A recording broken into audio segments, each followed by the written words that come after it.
Yeah, boy.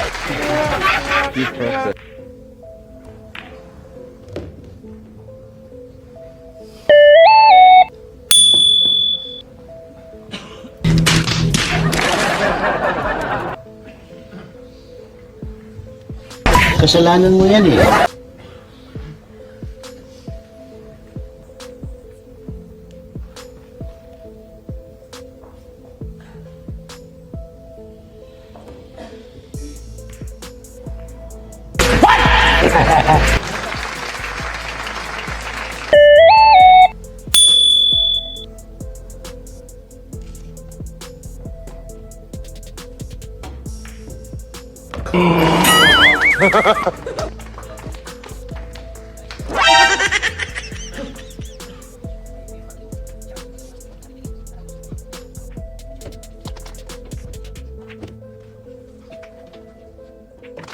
Magandang hapon mga kaibigan, mga kabilyard. Welcome to Efren the Pool Legend reaction video.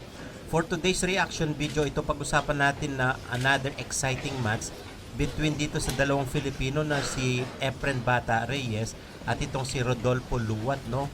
Parehong magagaling na pool master ng Pilipinas at si Rodolfo Luwat ang nanalo dito sa rack nila, sa rack number 1. At dito nga 9 ball ang pinaglalabanan nila, race to 9 para sa isang event. Ito yung 2005 Japan 9 ball championship. At dito makita natin mukhang masama yung pagkaka-break dito ni Rodolfo Luwat at back to table naman si Efren Bata Reyes. Panoorin natin to mga kabinyard.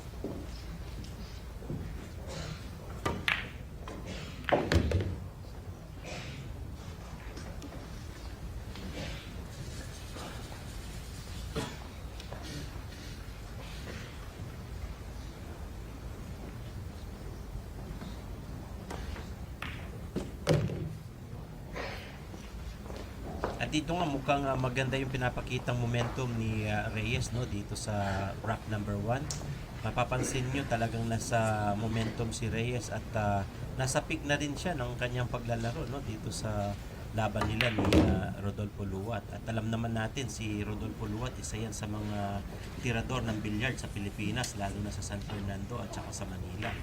Pero dito nga nakalaban ni Efren Reyes dahil pareho silang lumalaban sa international tournament, no? At dito nga talagang napataob nila pati yung ibang lahi na Amerikano, British at saka itong sa Japan. At nangunguna ngayon itong dalawa para sa championship match dito sa 2005 All Japan 9 Ball Championship. Final match na ito, race to 9. At ito maganda pa rin ang pinapakita ni Reyes. Sundan pa rin natin mga kabilyard.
Ito, pumasok yung 8 tulad ng inaasahan. Napakaganda ng ball positioning ni Reyes para sa last ball dito sa rack number 1. Pasok yung 9, 1-0.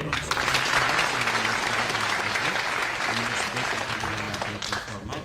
At dito nga mapansin natin talagang napakahusay ni Reyes sa mga ball positioning at cue ball control.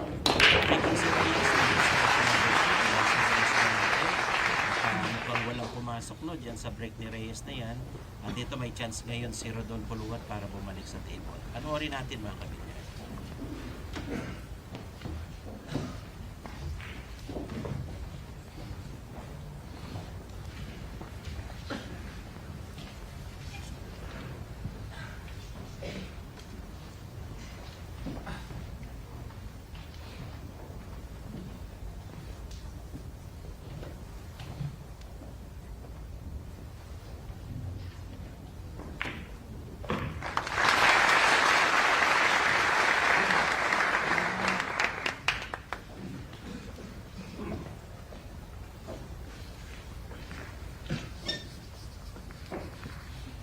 Medyo wala pa talaga magandang tira doon si Luwat no, kaya nag-play safe siya muna dito at na-cover niya nga itong cue ball sa likuran ng ball number 2 and number 6. Napakaganda nung ginawa ni Luwat dyan at ito two-rail kick shot ang gagawin ni Reyes. Medyo makapal yung tira ni Reyes na yun kaya na-foul siya dyan at ball in hand advantage naman dito kay Rodolfo. Tingnan natin kung makabawi si Rodolfo dito sa rack number 2. Panoorin natin mga kabinday.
At dito nga mapansin natin talagang halos parehas sila ng tumbok no ng tira dito sa laban nila ni Efren Reyes at saka itong si Rodolfo Luwat. Last ball si Luwat dito sa rack number 2. Mukhang tatabla ka agad no. All one ang score natin. Medyo sa break itong si Rodolfo Luwat sa rack number 3. Talagang mahusay din itong Pilipino na ito no at makita natin talagang sumasabay ito kay Efren Reyes at saka kay Amang Parika at Jang Bustamante. May pumasok sa break na yan ni Rodolfo Luwat at dalawang bolang pumasok. Tingnan natin kung meron siyang magandang posisyon dito sa object ball niya. Sundan natin mga kabinda.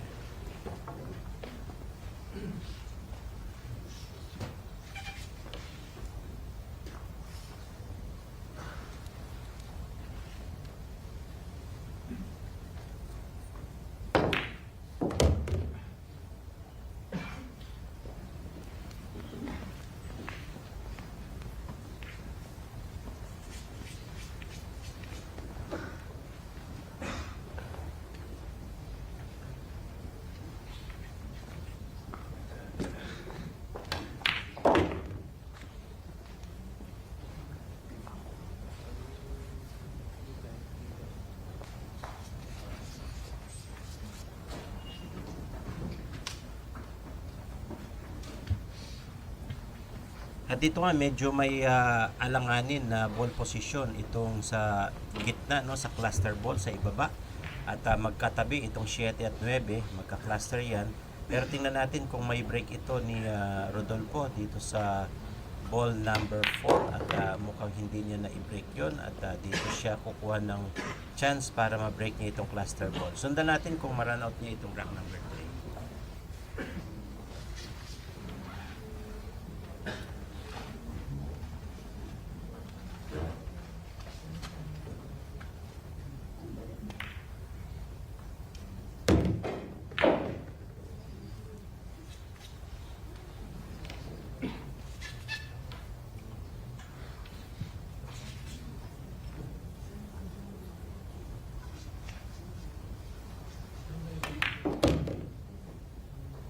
At dito mukhang nakakita ng siwang itong si Rodolfo Luat para sa 7 corner pocket sa ibaba.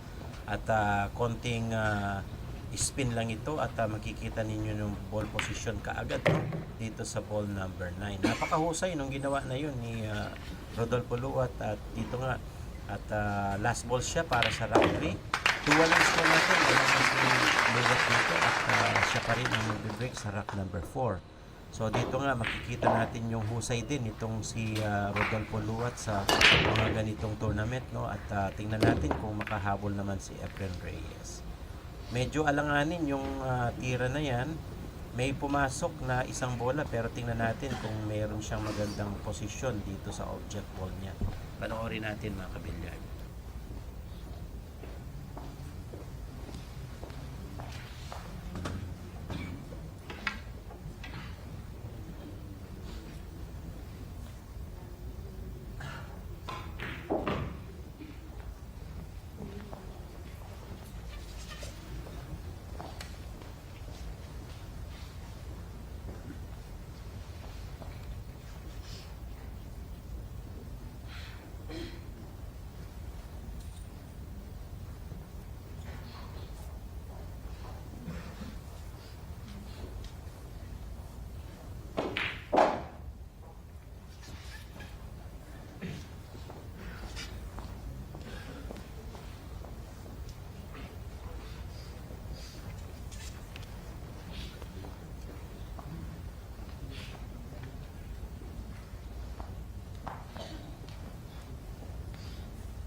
At dito na medyo manipis yung tira na yun sa uno, no, sa side pocket at sumablay dyan si Rodolfo Luat. Balikta sa table naman itong si Efren Reyes at tingnan natin kung magawa niya ng paraan yung dos, no, doon sa side pocket. Medyo mahirap yung position itong dos na ito pero tingnan natin kung may pasok yan ni Efren Reyes. Kakailanganin ng napaka-precise na tira dito sa dos para pumosisyon naman dito sa ball number 3. Kaya sundan natin mga kabilyar.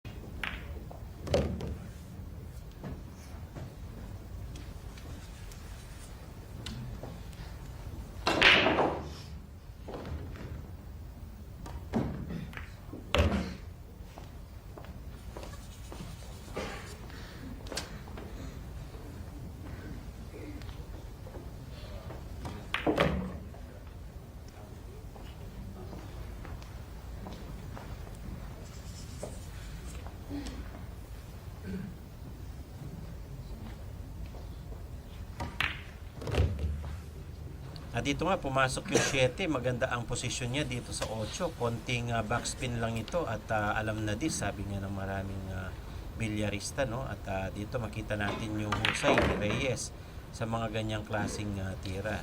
Ganon nga ang ginawa ni Reyes, backspin para sa posisyon niya sa 9. At dito mukhang tatabla tayo mga kaibigan, mga kaibigan. So, natin yan. Si Reyes pa rin ang magbe-break dito sa rack number 5, no? Race to 9 to at all to ang score natin. Sundan natin itong break ni Reyes.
dito nga mukhang nagpa-intentional foul itong si Miguel Puliwat.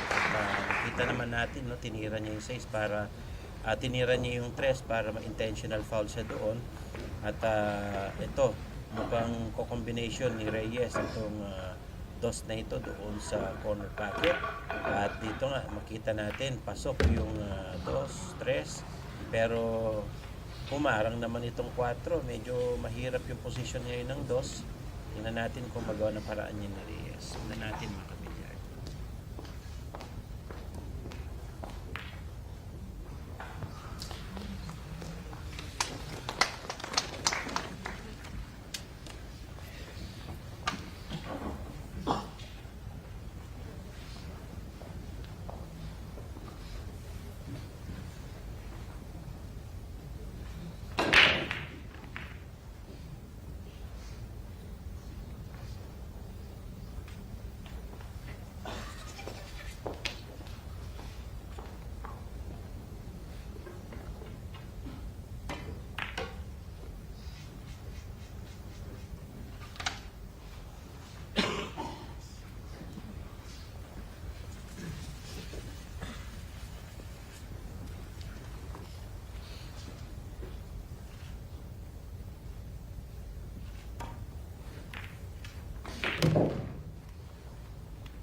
Doon nga, maganda yung pagkakaposisyon ng bola, no, dito sa rack number 5. Dalawang bola na lang si Reyes para sa rack na yan at abante na naman ng isang puntos, no. At dito nga talagang swabing-swabe yung tira na yun ni Reyes para makaposisyon naman dito sa 9 sa corner pocket. At dyan nga mukhang abante ulit si Reyes ng isang puntos. 3 points ko natin naman si Reyes at may advantage pa rin siya sa breaking dito sa rack number 6. Tingnan natin kung maka-break and run si Reyes dito sa rack number 6. Breaking siya dito mga kabilyar. Panoorin natin.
At dito mukhang binalik ni Reyes yung push or play safe nitong si Rodolfo Luwat, no. Makita natin talagang halos mahirap talaga yung posisyon na yan. Pero tingnan natin na ibalik ni Reyes itong ball number 1 na yan para makakuha sana ng magandang posisyon. Pero ano bang discarded dito ni Luwat? At nag 3 rail siya pero unfortunately lumantad itong uno dito kay Reyes. Kaya maganda na ang position yan at meron siyang chance na manipulate yung cue ball para makakuha ng ball position dito sa ball number 2. Sundan natin.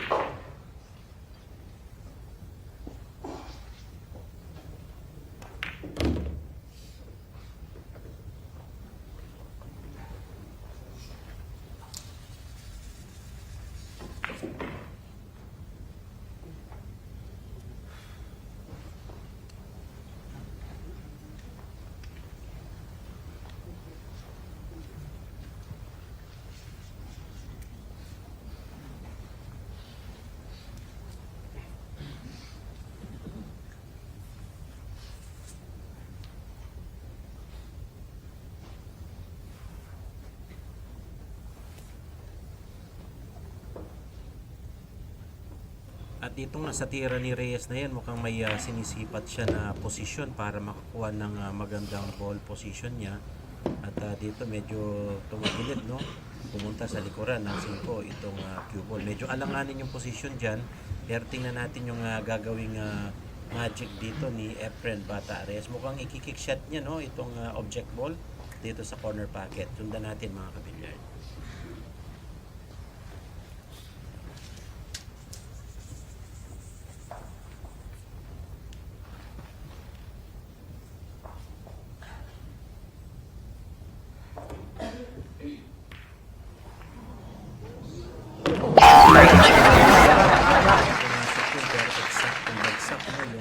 Tira na yon, pero ganun pa man medyo mahirap pa rin itong posisyon yung 5 at mukhang kakailangan ng pangpinahan o mag-play shot muna dito si Efren Reyes. At dito nga bank shot siya pero hindi yan tumama at nagkaroon ng opening para kay Rodolfo Luan. Sundan natin mga kapitbahay.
Take advantage naman si Luwat dito, no, sa mali na yon ni Efren Reyes. At dito mukhang last ball na siya sa rack number 6. Meron tayong chance na magtabla dito at pumosisyon ulit itong si Rodolfo. Kasi yung all 3 ang score natin ngayon mga kabilyard at tabla, no, ang labanan. Pero si Rodolfo Luwat pa naman ang magbe-break dito sa rack number 7. Tingnan natin kung husay ng Luwat sa mga ito nga, medyo alanganin yan na scratch si Rodolfo, no, at ball in hand advantage dito kay Efren Reyes. May dalawang pumasok at may available shot si Reyes dahil sa ball in hand advantage na yan. All 3 ang score natin, back to table si Reyes.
At dito nga tulad ng inaasahan, last 2 ball si Reyes, medyo ina-aiming niya sa corner pocket, pasok yung 8 na yon.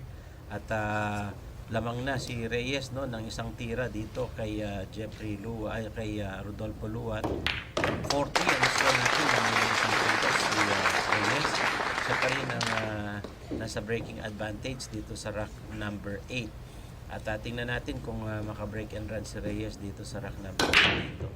At nagbago ng style, no, sa pagbe-break itong si Reyes, at merong 3 bolang pumasok. Napakaganda nung break na yun ni Reyes. At may available shot siya dahil kalat na itong bola, no. Napakaganda ng layout ng table. So tingnan natin kung ma-run out Reyes itong rack number 8. Sundan natin mga kabilyar.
Dito nga medyo malayo, no, itong posisyon nitong 6 at kumukuha ng karambola itong si Reyes.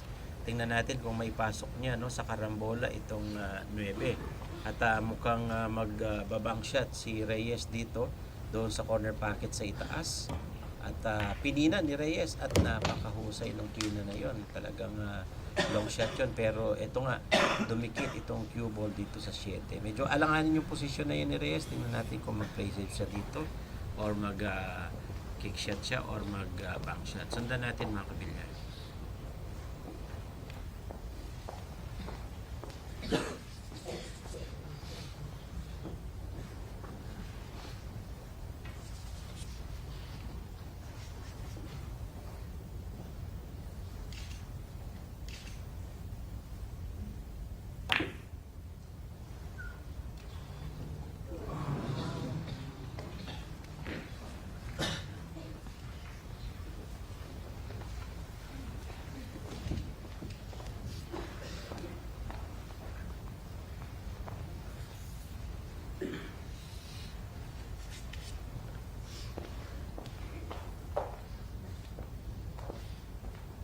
At dito nga mukhang nagka-chance ngayon si Rodolfo Luat, no, dito sa 7 pumasok yan at mukhang may steal pa ni Rodolfo itong rack number 8 na ito kay Reyes. At dahil sa isang maling pagkakaposisyon ng cue ball, pwedeng maka-run out ngayon si Rodolfo Luat dito sa rack number 8. Sundan natin yan mga kabilyar. Pasok yung 8, last ball siya.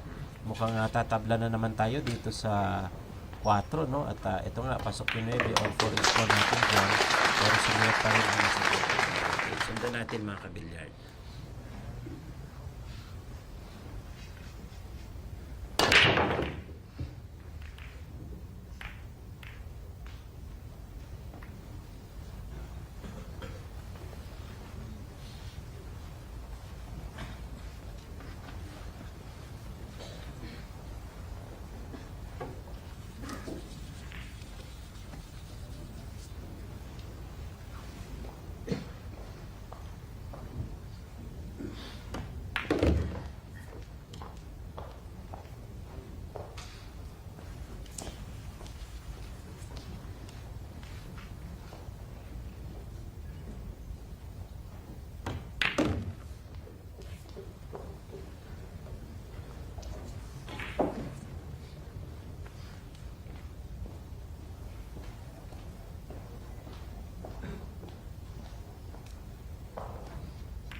At dito nga mukhang nakakuha na magandang posisyon si Reyes at momentum dito sa rack number 9. At ito, last 3 balls si Reyes, maganda na itong posisyon ng tatlong bola na ito para dito sa corner pocket, no? Sa ibaba, pasok yung 7 na yun, pinaatras pa ni Reyes, napakalupit ng kanyang tira na yun. At dito mukhang gigipitin na ni Reyes yung tira para pumosisyon naman sa 9 itong cue ball. Ganun nga ang ginawa ni Reyes. Last ball siya para dito sa rack number 9. At dito mukhang aabante ng isang punto si Reyes. 5-4 ang score natin dyan. Best lang yan. At mukhang namumuro na si Reyes dito, no, sa rack number 9 na yan. Rack number 10, siya pa rin ang magbe-break. Tingnan natin kung maka-break and roll dito. May pumasok na bola. Ang lupit ng tira na yun ni Reyes. At dito nga napansin ninyo, 3 bola ang pumasok, no? At merong available shot na naman si Efren Reyes. So tingnan natin kung maka-break and roll siya dito sa rack number 10.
At dito nga mukhang expected na maka-break and run siya dito sa rack number 10 dahil sa ganda ng layout ng table.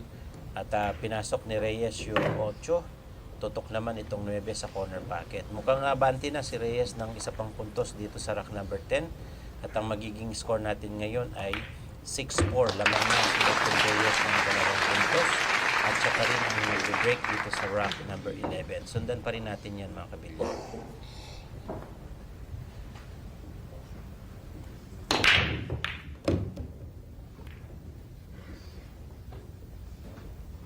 Dito nga mukhang nakukuha na ni Reyes yung momentum sa pagbe-break, no? Laging pumapasok yung uno doon sa side pocket at nasa 4 consecutive break na yan na pumasok yung uno doon sa corner pocket. 6-4 ang score natin.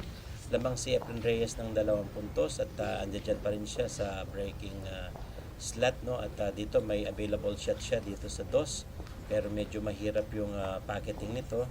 Ganun pa man, ito mukhang nag-play safe muna si Reyes pero open, no? Nakakuha ng opening itong si Rodolfo Luat. Sundan natin kung makaposisyon si Luat dyan. Panoorin natin, mga kabinyag.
At dito nga mukhang maganda na yung resulta na pinakitang mga tira doon ni Rodolfo Luwat, no. 6-4 ang score natin diyan.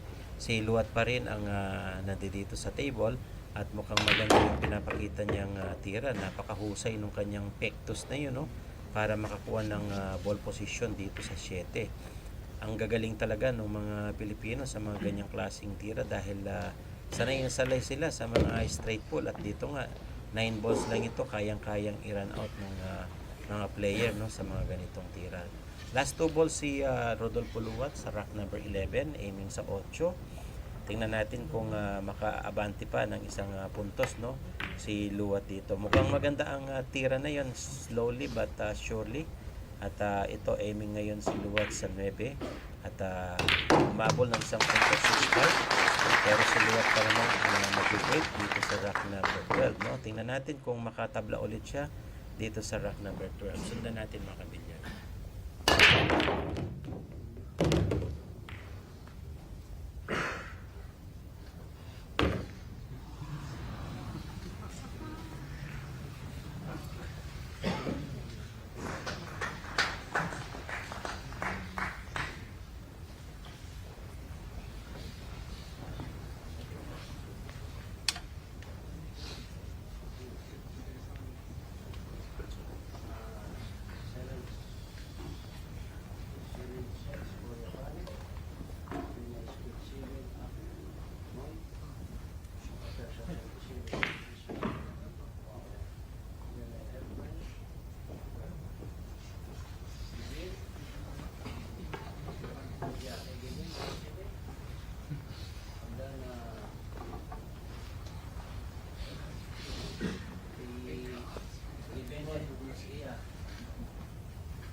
At dito nga mukhang gipit na gipit yung play safe, no, nitong si Rodolfo Luwat, at nagko-complain dito si Reyes kung na foul ito, pero ang sabi ng referee ay good shot. Kaya tingnan natin, mukhang hindi satisfied sa explanation ng referee itong si Reyes. Kaya tingnan natin ang ginawa ni Reyes dito. Sinaklit niya, no, pinatama sa Diyos at sinabog niya itong tira na yan. Pero ganun pa man, nagkaroon tuloy ng magandang spot dito si Rodolfo Luwat para sa ball number 2 to 8 combination. Tingnan natin kung magawa ni Luwat yan.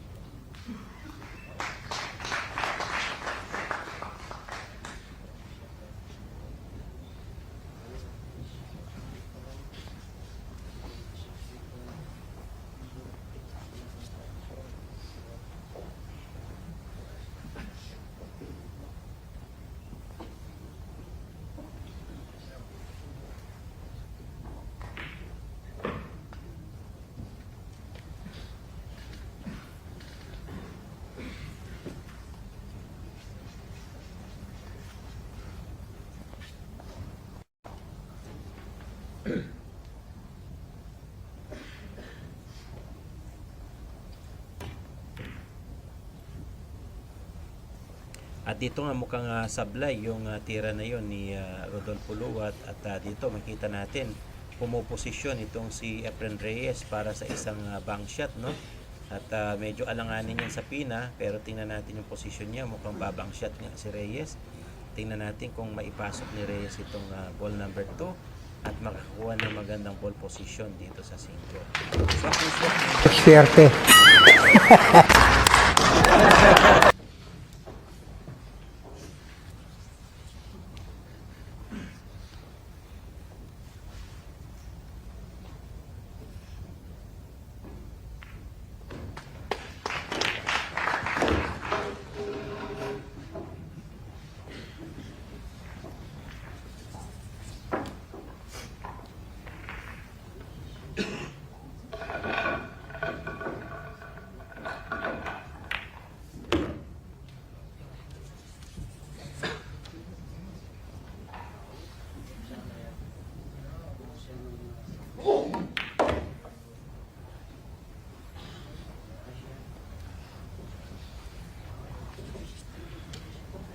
Tulad nga ng inaasahan natin, talagang may chance si Reyes na mapumuntos ulit dito sa rack number 12.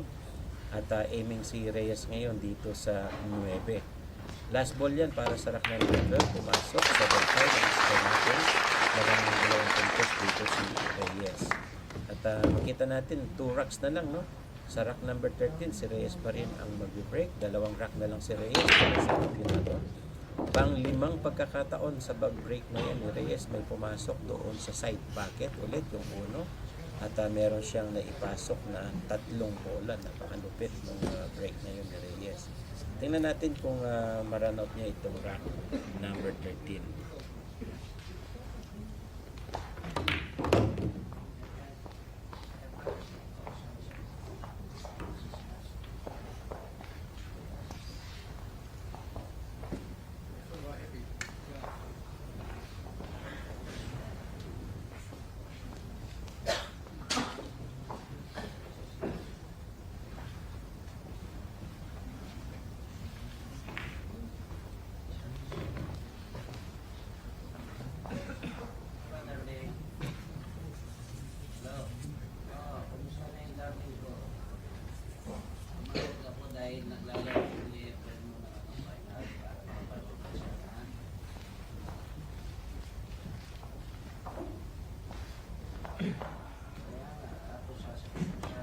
At dito nga, pasok yung 5 na yon. At aiming ngayon si Reyes dito sa 6, medyo alanganin, no? Malayo yung tira at pipinahin niya pa. Pero kung pumasok ito, maganda na ang position niya dito sa 7. At mukhang sinisilip ni Reyes na pinahin niya doon sa itaas sa bandang kaliwa. Tingnan natin kung uubra yung gawa na yan ni Efren Reyes.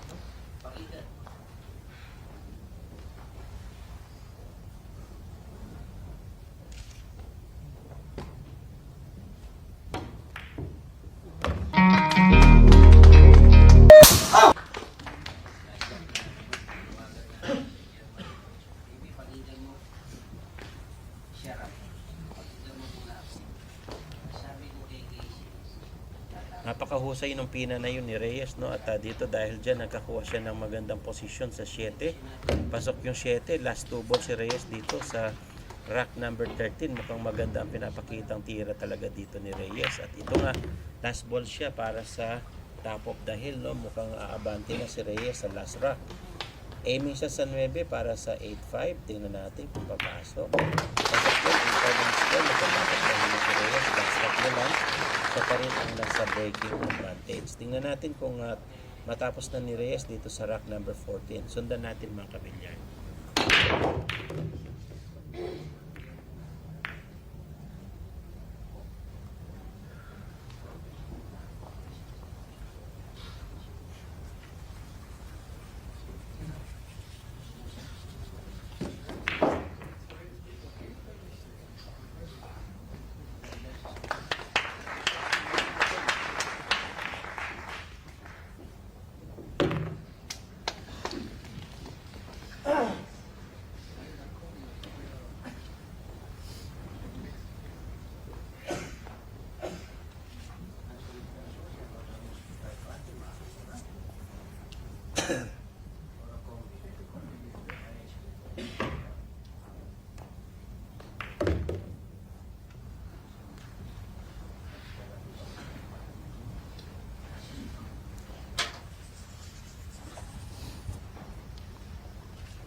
At ito nga mukhang may chance si Reyes na ma-run out itong rack number 13, no?